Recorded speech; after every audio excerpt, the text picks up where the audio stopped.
President Muhammadu Buhari was sworn in for a second term about 3 weeks ago following his election victory in February. The inauguration went ahead despite calls from the opposition to halt it. One of the opposition parties that lost in February's election, the Hope Democratic Party, had asked the country's Supreme Court to halt the inauguration, but it went ahead anyway, albeit as a rather laid-back affair. The easy bit, of course, was getting sworn in, but now the president has quite a lot to deal with. Among other things, Mr. Buhari has promised to dramatically reduce poverty and unemployment during his next 4 years in office.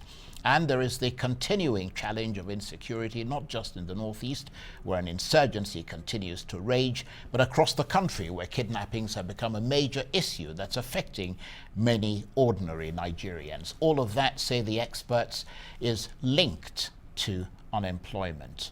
Well, here's President Buhari speaking about unemployment and poverty on Democracy Day less than a week ago. This task is by no means unattainable. China has done it. India has done it. Indonesia has done it. Nigeria can do it. These are all countries characterized by huge burdens of population. China and Indonesia succeeded under authoritarian regimes. India succeeded in a democratic setting. We can do it. With leadership and sense of purpose, we can lift 100 million Nigerians out of poverty in 10 years. My optimism about Nigeria's future is unshakable, and Nigeria's role in the world as an emerging economic force is without doubt. Over the next 4 years, we are committed to assembling a strong team of Nigerians and allies to implement our transformative plans and proposals. A, we will see significant focus, resource, and where necessary reform in tertiary and technical education to reposition Nigeria's workforce for the modern technological age. We will accelerate investments in primary, secondary, tertiary healthcare programs, intervention and infrastructure, as well as in upgrading of our medical personnel to stem the flight of our best trained people. President Buhari there speaking on Democracy Day with a list of promises, particularly how he intends to lift 100 million people out of poverty. Well, for more on Nigeria's growing youth unemployment and deepening poverty, I'm joined now in the studio by the former Nigerian Minister of National Planning, who was also the former Chief Economic Advisor to the President of Nigeria and currently Professor of Economics at the University of Nigeria, Dr. Osita Ogbu. Thank you very much indeed for coming in. Thank you. Just before we talk, we've just got a breaking story coming in here. We've just heard that Egypt State Television has been reporting that former President Mohamed Morsi has died after a court appearance. Mohamed Morsi, of course you will recall, was ousted from office, and he died after a court appearance, and we will have more on that as we get it here on Rise News. But Dr. Professor Osita Ogbu is with me. Your reaction to President Buhari's promise there to lift 100 million people out of poverty? Well, when I first read it, I was like, 100 million people? That's a whole lot. It reminds me of what my daughter would say, no before mouth. It's good for a president to actually state these kinds of objective, right. When President Kennedy said Americans will send somebody to the moon, he basically didn't have a lot of clues as to how it will happen. But he did engineer actions that eventually led to America sending somebody to the moon. So 100 million people out of poverty will require a lot of work. It means Nigeria has to grow not less than 7 to 10% per annum for the next 10, 20 years. And of course, Nigeria is growing at less than 2% at the moment. So you can see that is a tall order. But what the president is signaling is, I am willing to do what is necessary. And I think our discussion will be around what is necessary, because he mentioned China, he mentioned India, he mentioned Indonesia. It's not population that is really a burden. It's also the quality of the population, the preparedness, the structures that you put in place that enables you to grow at the rate at which we need to grow for us to really escape poverty. He mentioned China. 9.7, 10% for 37 years. Lifted over 700 million, not 100, 700 million out of poverty. But look at the consistency. But what did they do? You need to raise the productivity of the citizens. It is the productivity of citizens that raises their wages and raises their income, and then they escape poverty. So it's not, with all due respect, trader money or those sorts of things. You need to invest in things that raises the capacity and capabilities of Nigerians, and of to course, be able to engage. Absolutely. For people to get out of poverty, they would have to be employed. And many jobs have to be created. And the question must be, why is it that since President Buhari took office in 2015, Nigeria's unemployment rate has soared, with more than half of young people unemployed or underemployed? I mean, I think it's actually almost half, depending on whose figures you look at. But I mean, if you look at the unemployment rate in 2014, it was about 11 point something percent. Today it's 38 point something percent. I mean, that's extraordinary. Well, unemployment has two sides: the demand side and the supply side. The demand side is you create opportunities. What do you do to create opportunities? You need to have investments, both domestic and foreign. And what should government do? In the early stages of development, this is what we have all learned, and this is what has been practiced all over the world. The state is more entrepreneurial. The state engages even in business activities. Forget that our model failed. It failed because of human factor, not because the model was exactly wrong. You know, countries like India and China have proven that they can do it their own way and do it successfully. At the stage at which we are in, we're not going to go back to an entrepreneurial state of that nature. But we're going to go into we're now in a state where the federal and state governments are supposed to be catalyzing the process. Meaning, while the private sector is driving, in fact, the state can lead the way by showing the areas in which we think these opportunities lie, and providing what we call smart subsidies that enables these private sectors to thrive. Clearly, I'm one of seeing any examples. I am of that one on of the the state level. strong. No. At the state level, really, the state actors do not see themselves as presiding over states as engines of prosperity. Right, because I was going to ask you this. I mean, it is, just taking off from what you're saying, it's astonishing that Rivers State, one of Nigeria's wealthiest states and a major oil producer, a state which arguably gets the highest allocation of funds from the federal government than any other state, has the highest level of unemployment in the country, according to the figures. Yeah. The unemployment in Rivers State will astound anyone because, like you said, they have the resources. But you have to make a distinction between unemployment and underemployment. Many Nigerians are working, but they are not making a living. And so there is a bit of attraction that people actually rush and go into Rivers State because certain informal activities exist. And for a very long time, I think we've been actually patronizing these informal activities as if that is the panacea. Well, I mean, the argument that the Rivers State government makes is that the reason for the high unemployment rate in the state is because of the pollution of their waters caused by the oil companies, and consequently the normal livelihood that the communities there are used to, such as fishing and farming, has been decimated. No, fair enough, but you need to use those resources to begin to industrialize.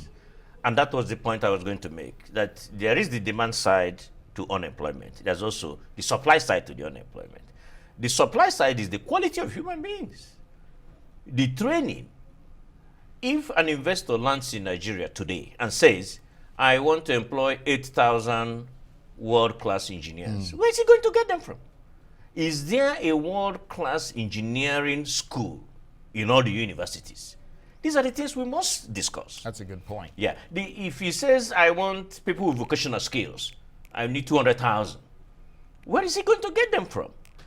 So the supply side is about improving the quality, because when Nigerians say Nigeria is a country with abundant human resources, I always pause and say, be careful, because there is quantity and quality. Absolutely. So the quality is what we must now pay attention, because supply can create its own demand. So if you have good, qualitative, skilled workforce, investors will come looking for them. But if you don't, it raises the cost of production. The person has to retrain and retrain and retrain. So I think while policies will focus on the demand side, in catalyzing, as I said, industrialization, meaning, for instance, there are a couple of things the government can do. One is what I call coordination failure.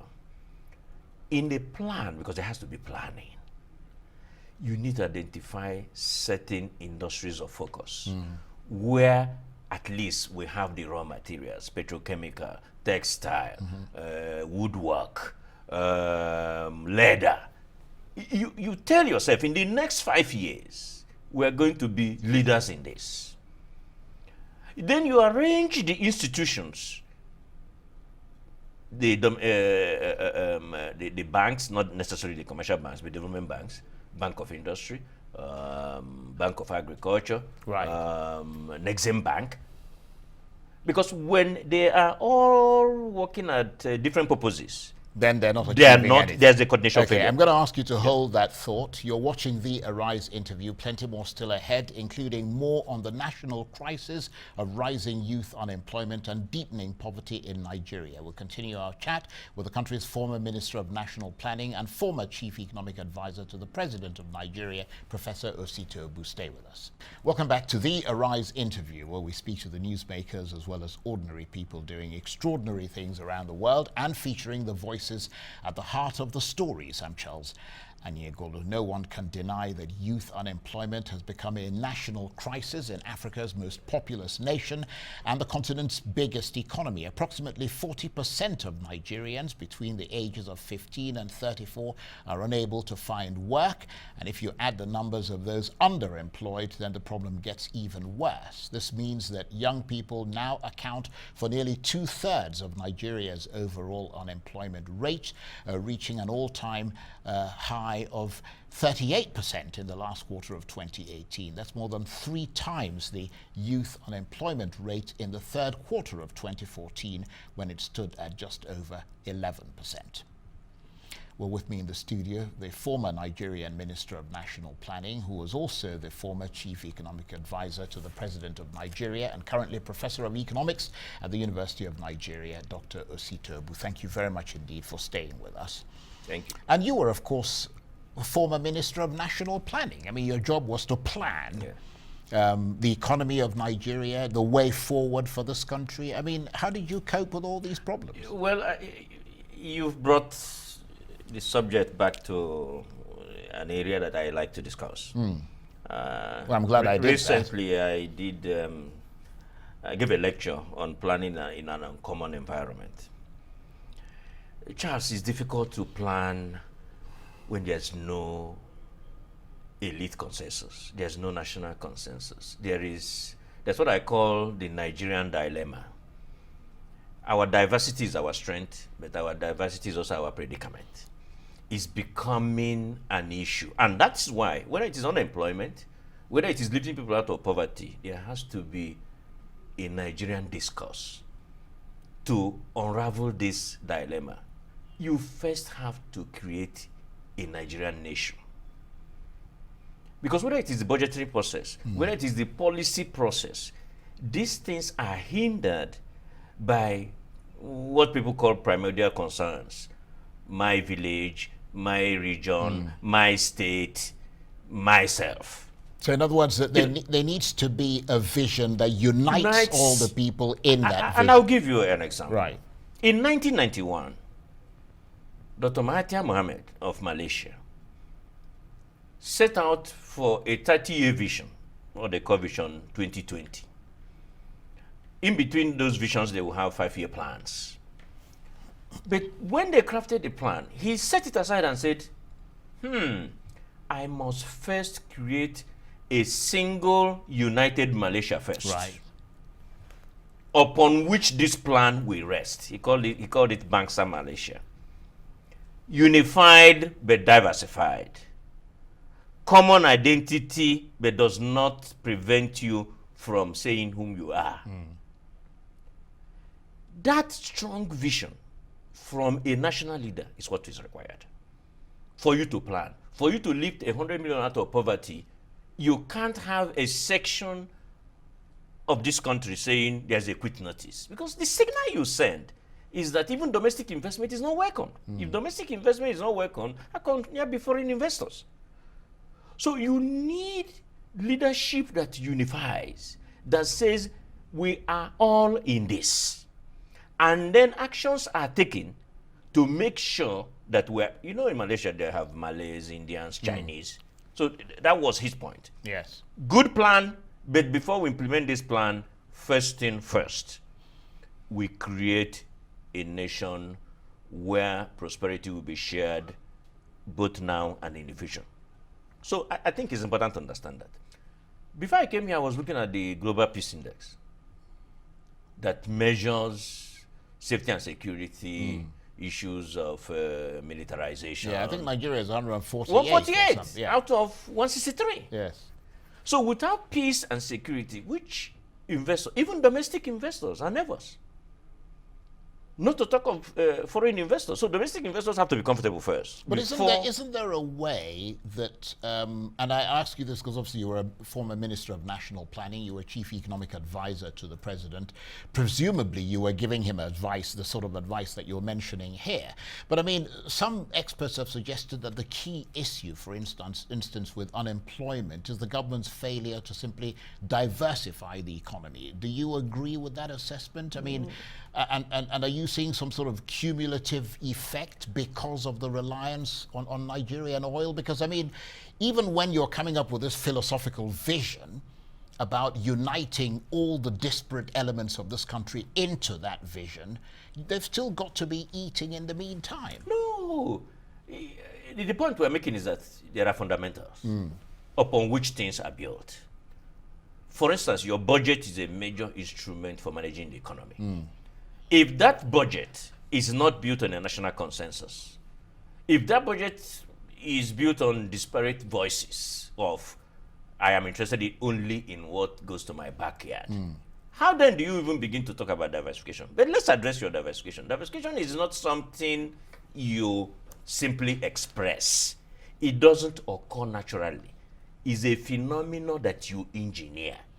Remember the point I made earlier? Right. You identify key industries, especially if you're talking about lifting people out of poverty. Those industries have to be industries with real value, meaning if those that are going to be engaged in them, their productivity is going to rise. Well, in fairness to President Buhari, I mean, he's not the first person who said he's going to lift people out of poverty. He's not the first Nigerian president. So in other words, all of you, including your administration, you worked with Obasanjo and so on and so forth. You've all failed, basically. Is that a fair assessment? Well, I think the difference is that it has gotten worse.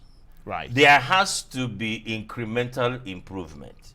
Remember when we were in government, the country was growing at 6%. Right. Many of us were concerned that growth was not enough, not in terms of number, but in lifting people out of poverty. Because as we were growing, we were also noticing that some people were being left behind. But it's not exactly the situation we have now. I think people are going to blame oil and so on. But I think your diversification point is important for us to address. What this means is, if you identify the areas you wish to go, you then induce private sector actors Right. to come into those sectors. So what do you think went wrong between the time that at that time, the Nigeria's economy was growing at around 7%. 6%, correct. 6-7%. Yes. It's now growing at less than 2%. Yes. What do you think has gone wrong, and how much has that got to do with the wrong government policies? One is that delay is dangerous. Two is consistency. By the way, when I was leaving, President Obasanjo had already asked me to prepare Needs 2, which was our development plan. Yes, I remember we had that. Needs I 1. remember the needs. Yeah, the document. Yes, Yeah. The National Economic Empowerment Development Yes. Strategy. So, the idea was we were simply going to continue. That even though we were leaving, there was going to be a Needs 2. But that didn't happen. Right. So we came in with a 7-point agenda and so on and so forth. So there is this discontinuity always, which affects us. Remember I told you a vision of 30 years. In between there are 5-year plans. If you had these 5-year plans, they will govern the budget. So the discussions around the budget will be how are these budgets addressing these plans? But every year you have a budget that doesn't even make reference to a plan. And yet there's a plan. So I think we need to, and that's why for us and for me, the top leadership cannot, it has to be hands-on. Unfortunately, you have to be hands-on. You have to direct. You have to drive. I often say there is only one dreamer, one visionary. The rest are really to interpret the vision. But when you have 36 or so ministers expressing their own vision, it becomes problematic. So we need real serious search for people who can begin to drive this process, and a leadership that is accessible and understands that everything rests on the leader. So if you want to diversifying in an economy requires a fundamental shift from the way we do things. And you don't see any example of that happening Because now. we are not ready for the pains. We are not ready to engage in this discourse. We are still more or less business as usual. The ministries are as configured before. The parastatals have remained the same. Right, so nothing's changed, basically. Not much has really changed. I'm really sorry about this, Professor, but I have to stop you there because we've got to go. But I want to thank you very much indeed for coming in. Professor Osita Ogbu, former Minister of National Planning in Nigeria. Well, that's it for this edition of the Arise interview. Join us again for a fresh edition tomorrow. From me and the entire team here in Abuja, bye-bye, and thank you for watching.